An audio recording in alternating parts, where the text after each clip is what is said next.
शेतकरी कर्जमाफीसाठी बच्चू कडू आक्रमक। नागपूर महामार्गावर बच्चू कडूंचा आंदोलकांसह ठिय्या। निर्णय न झाल्यास रेल्वे बंद पाडण्याचा कडूंचा सरकारला इशारा। राष्ट्रवादीच्या 2 माजी आमदारांसह 28 जणांचा आज भाजपात प्रवेश। प्रदेशाध्यक्ष रवींद्र चव्हाण आणि पालकमंत्री जयकुमार गोरे यांच्या उपस्थितीत पक्षप्रवेश। मनसेच्या प्रमुख नेत्यांसह सरचिटणीसांची आज महत्त्वाची बैठक। 1 नोव्हेंबरला निघणाऱ्या मोर्चाच्या तयारी संदर्भात बैठकीत चर्चेची शक्यता।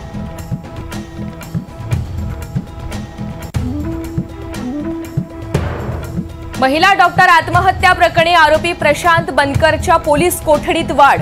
बनकरची 30 ऑक्टोबरपर्यंत पोलीस कोठडीत रवानगी।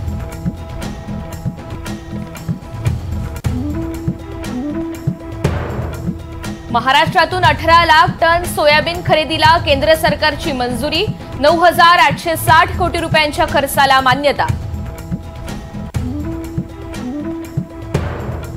पंतप्रधान नरेंद्र मोदी आज मुंबईच्या दौऱ्यावर। मेरीटाईम लीडर्स परिषदेला करणार संबोधित। 85 पेक्षा अधिक देश, 1 लाखापेक्षा अधिक प्रतिनिधी आणि 350 आंतरराष्ट्रीय वक्त्यांचा सहभाग।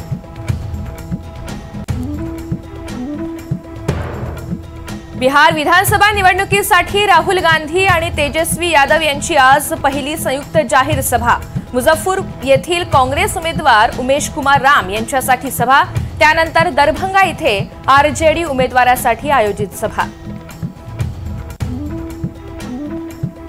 मोन्था चक्रीवादळ भारताच्या किनारपट्टीवर धडकलं। प्रति तास 100 किलोमीटर वेगानं वारे वाहण्याची शक्यता। विदर्भाला पावसाचा ऑरेंज अलर्ट।